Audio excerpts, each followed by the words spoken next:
Hi friends, आज की इस वीडियो में अपन देखेंगे रेलवे अधिनियम 1989 की कुछ प्रमुख धाराओं के बारे में,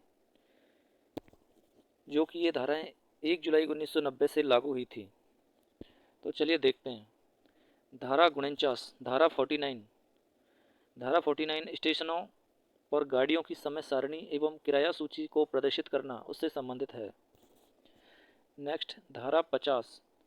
धारा 50 किराए के भुगतान पर टिकट जारी करना। धारा 51 गाड़ी में या किसी श्रेणी में स्थान उपलब्ध होने की शर्त पर टिकट जारी किया जाएगा। यदि यात्रियों को जगह उपलब्ध न होने के कारण निम्न श्रेणी में यात्रा करनी पड़ती है तो दोनों श्रेणियों के किराए के अंतर की वापसी की जाएगी। धारा 52 यदि टिकट रद्दीकरण हेतु टिकट कैंसिल करते हैं तो रेल प्रशासन द्वारा टिकट रद्द किया जाएगा तथा नियमानुसार धनराशि वापस कर दी जाएगी। धारा 53 टिकट का हस्तांतरण करने की अनुमति नहीं है, मतलब एक टिकट किसी दूसरे व्यक्ति को नहीं दिया जा सकता, परंतु आरक्षित टिकटों पर नाम में परिवर्तित जो रिजर्व टिकट होते हैं उनमें नाम ट्रांसफ़र नेम चेंज कर सकते हैं, वो भी एक अधिकृत रेल कर्मचारी द्वारा नियमानुसार।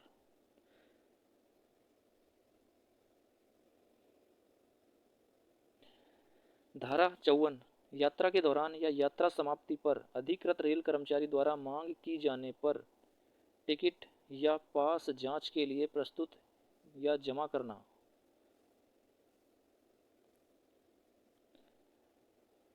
यानी कि यात्रा के दौरान या यात्रा खत्म होने पर किसी अधिकृत रेल कर्मचारी द्वारा टिकट मांगे जाने पर उन्हें प्रस्तुत करना या दिखाना चाहिए सभी पैसेंजरों को। इससे संबंधित है धारा 54। अगले देखते हैं धारा 55। 1 कोई भी व्यक्ति रेल के सवारी डिब्बे में उचित पास या टिकट के या किसी अधिकृत रेल कर्मचारी की अनुमति के बिना प्रवेश नहीं करेगा।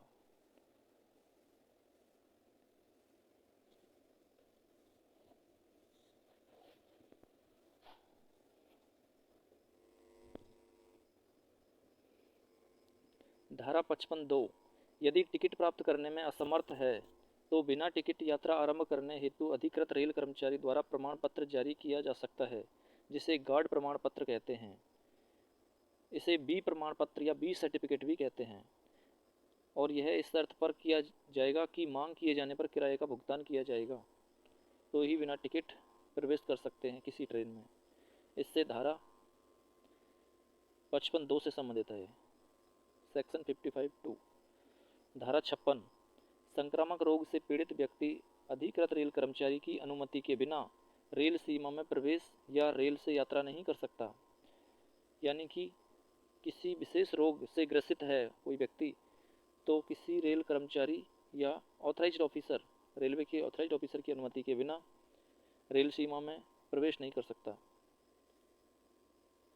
धारा 57 रेल प्रशासन प्रत्येक डिब्बे में वहन की जाने वाली अधिकतम यात्रियों की संख्या निर्धारित करेगा। यानी कि एक डिब्बे में ज़्यादा से ज़्यादा कितनी सवारी बैठ सकती है उसका निर्धारण रेल प्रशासन करेगा धारा 57 के तहत, तथा डिब्बे के बाहर या अंदर हिंदी, अंग्रेजी तथा प्रादेशिक भाषा में अंकित करेगा।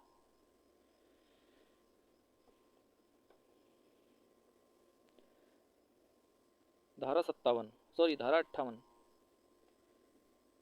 धारा 58 रेल प्रशासन द्वारा प्रत्येक यात्री गाड़ी में केवल महिलाओं के उपयोग हेतु एक कक्ष या उचित संख्या में बर्थ उपलब्ध कराए जाएंगे।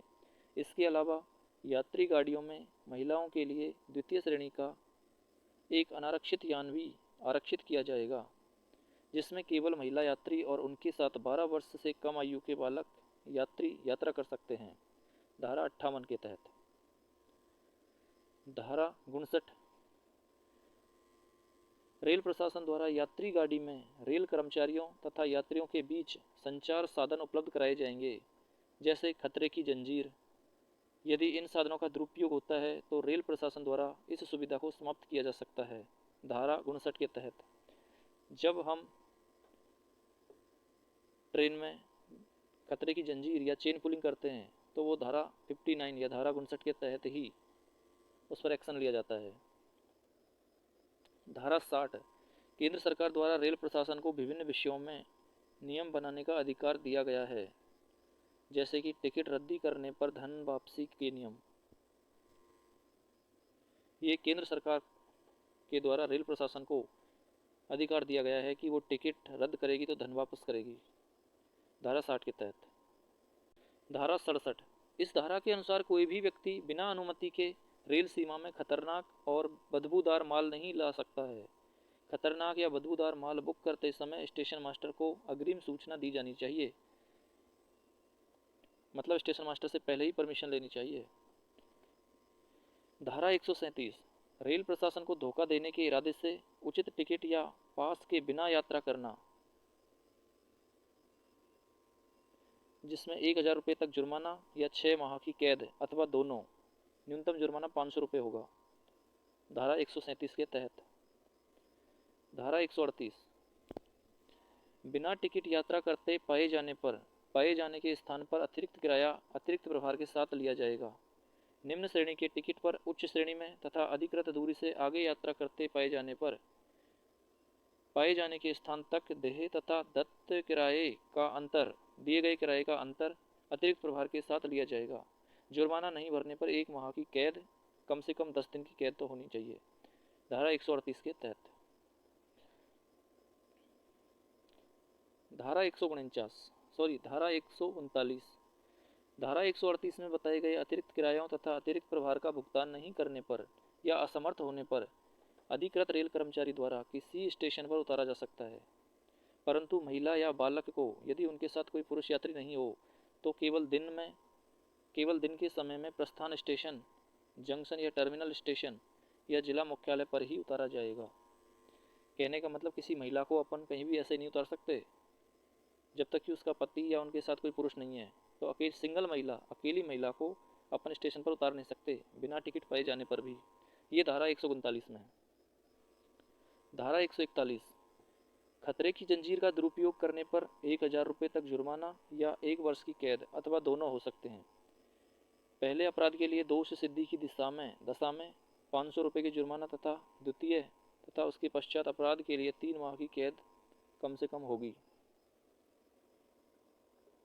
धारा 142, यदि कोई व्यक्ति अपना आरक्षित टिकट या सीजन टिकट किसी अन्य यात्री को बेचता है या ऐसा प्रयत्न करता है तो 500 रुपये तक जुर्माना या 3 माह की कैद अथवा दोनों सजाएं दी जा सकती है और उसका टिकट जब्त कर दिया जाएगा, धारा 142 के तहत। धारा 142(1) के तहत। धारा 142(2), यदि कोई व्यक्ति उपरोक्त तरीके से कोई टिकट खरीदता हुआ पाया जाता है तो 500 रुपये जुर्माना तथा 3 माह की कैद या दोनों सजाएं दी जा सकती है। इसके अलावा उसका टिकट जब्त कर लिया जाएगा और उसे बिना टिकट यात्री माना जाएगा। धारा 143, यदि कोई व्यक्ति अवैध रूप से टिकटों को बेचने का व्यवसाय करता है, ब्लैक में टिकट बेचता है, तो उसे 10,000 रुपये जुर्माना या 3 वर्ष तक की कैद अथवा दोनों सजाएं दी जा सकती है और उसका टिकट जब्त कर लिए जाएंगे। धारा 144, रेल सीमा में अनाधिकृत रूप से माल बेचने या भीख मांगते हुए पाए जाने पर 2,000 रुपये जुर्माना और 1 साल तक की कैद अथवा दोनों सजाएं दी जा सकती है। धारा 145, यदि कोई व्यक्ति रेल सीमा में नशे की हालत में प्रवेश करता है या अशिष्ट कार्य करता है या अश्लील भाषा का प्रयोग करता है या रेलवे द्वारा उपलब्ध कराई गई किसी सुविधा में बाधा डालता है तो 500 रुपये जुर्माना या 6 माह की कैद अथवा दोनों सजाएं हो सकती है। धारा 145(b), रेल परिसर में थूकना एवं गंदगी फैलाने पर 500 रुपये तक जुर्माना होता है। धारा 146, यदि कार्यरत रेल कर्मचारी के कार्य में किसी व्यक्ति द्वारा बाधा उत्पन्न की जाती है तो 1000 रुपये जुर्माना तथा 6 माह की कैद अथवा दोनों सजाएं हो सकती है। धारा 147, यदि कोई व्यक्ति गैर कानूनी रूप से रेल सीमा में प्रवेश करता है तो 1000 रुपये तक जुर्माना या 6 माह की कैद अथवा दोनों सजाएं हो सकती है।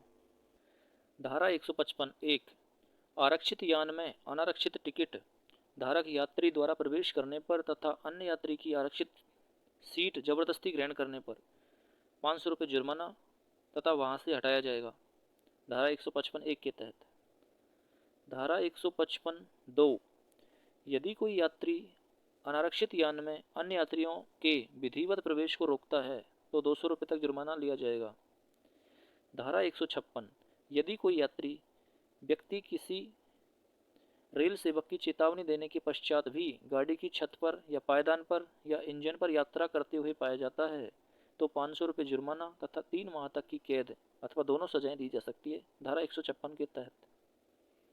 धारा 157, यदि कोई यात्री अपने पास या टिकट में जानबूझकर फेरबदल करता है या विरूपित करता है तो 500 रुपये जुर्माना तथा 3 महीने की कैद अथवा दोनों सजाएं दी जा सकती है। धारा 162, यदि कोई पुरुष यात्री महिलाओं के लिए आरक्षित यान में यात्रा करते पाया जाता है तो 500 रुपये जुर्माना तथा वहाँ से हटाया जाएगा और टिकट जब्त कर लिया जाएगा। धारा 164, यदि कोई व्यक्ति बिना अनुमति के खतरनाक या विस्फोटक माल रेल सीमा में लाता है या वहन करता है तो 1000 रुपये तक जुर्माना तथा 3 वर्ष तक की कैद या दोनों हो सकता है। धारा 166, स्टेशन या रनिंग स्टॉप पर लगे हुए बोर्ड, पोस्टर या दस्तावेज बिगाड़ने पर या फाड़ने पर या उन पर लिखे कोई अंक अक्षर मिटाने पर 500 रुपये जुर्माना तथा 1 माह की कैद अथवा दोनों सजाएं हो सकती है। धारा 167, रेल सीमा या रेल डिब्बों में धूम्रपान करना वर्जित है, ऐसा करते पाए जाने पर रुपये 200 तक का जुर्माना होगा।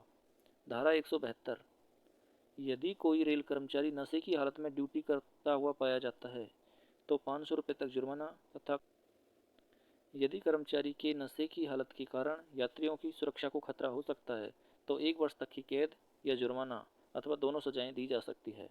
धारा 175, यदि कोई ड्यूटी पर कार्यरत रेल कर्मचारी किसी यात्री की सुरक्षा को खतरा पहुंचाता है तो 1000 रुपये तक जुर्माना या 2 वर्ष तक की कैद अथवा दोनों हो सकता है। धारा 179 179, धारा 137 से 139, 141 से 147 तथा 155 से 157, 162, 164, 166, 167, 172 तथा 175 के अंतर्गत, अर्थात यदि कोई व्यक्ति असंज्ञेय अपराध करता है तो बिना वारंट के गिरफ्तार किया जा सकता है, परंतु 24 घंटे के अंदर मजिस्ट्रेट के सामने प्रस्तुत करना होगा। धारा 180,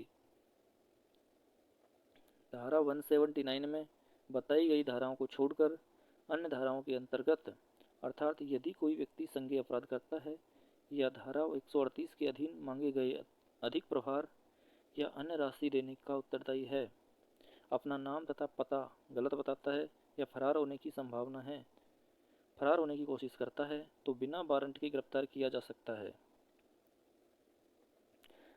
परंतु 24 घंटे के अंदर मजिस्ट्रेट के सामने प्रस्तुत करना होगा। मिलते हैं नेक्स्ट वीडियो में फ्रेंड्स।